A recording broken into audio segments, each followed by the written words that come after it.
Welcome to Read Aloud. Here you can listen romantic, horror, and thrilling stories with a new twist, where every story is an adventure. Let's dive into today's story Overcoat, written by Ruskin Bond. Ruskin Bond, born 1st May 1934, is an Indian author. His first novel, The Room on the Roof, published in 1956, received the John Llewellyn Race Prize.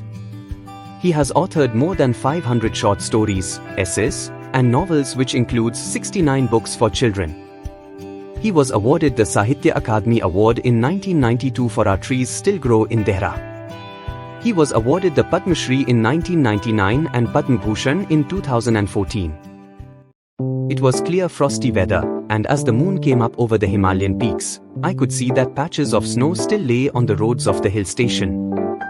I would have been quite happy in bed, with a book and a hot water bottle at my side, but I promised the Kapadias that I'd go to their party, and I felt it would be churlish of me to stay away.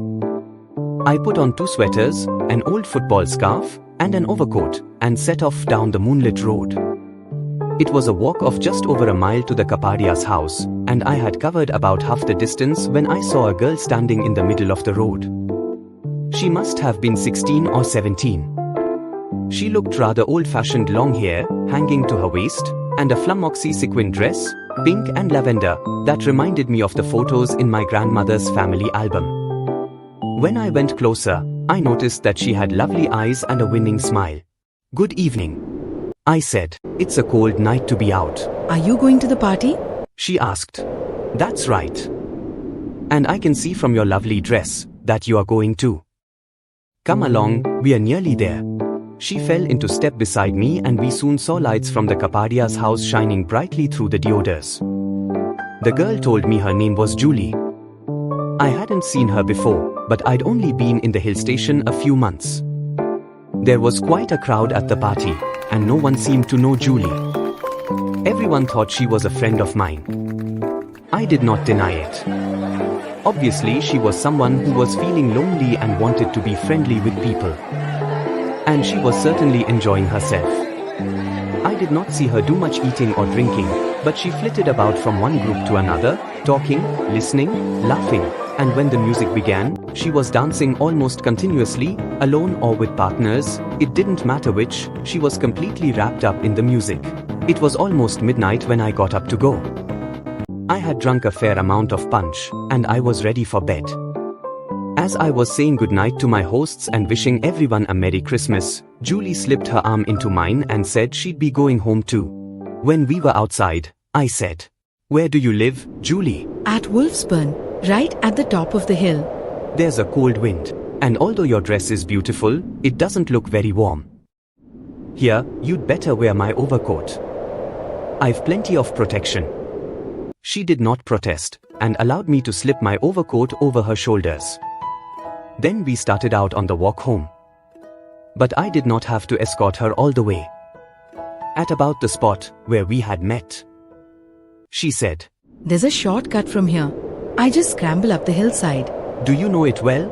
It's a very narrow path." "Oh, I know every stone on the path. I use it all the time. And besides, it's a really bright night." "Well, keep the coat on. I can collect it tomorrow." She hesitated for a moment, then smiled and nodded. She then disappeared up the hill, and I went home alone. The next day I walked up to Wolfsburn. I crossed a little brook, from which the house had probably got its name, and entered an open iron gate. But of the house itself, little remained. Just a roofless ruin, a pile of stones, a shattered chimney, a few Doric pillars where a veranda had once stood. Had Julie played a joke on me? Or had I found the wrong house? I walked around the hill, to the mission house where the Taylors lived and asked old Mrs. Taylor if she knew a girl called Julie. "No, I don't think so," she said. "Where does she live?" "At Wolfsburn," I was told. "But the house is just a ruin." "Nobody has lived at Wolfsburn for over 40 years. The Mackinnons lived there, one of the old families who settled here. But when their girl died..." She stopped and gave me a queer look. "I think her name was Julie. Anyway, when she died, they sold the house and went away. No one ever lived in it again, and it fell into decay." but it couldn't be the same Julie you're looking for. She died of consumption. There wasn't much you could do about it in those days. Her grave is in the cemetery, just down the road. I thanked Mrs. Taylor and walked slowly down the road to the cemetery, not really wanting to know any more, but propelled forward almost against my will. It was a small cemetery under the deodars.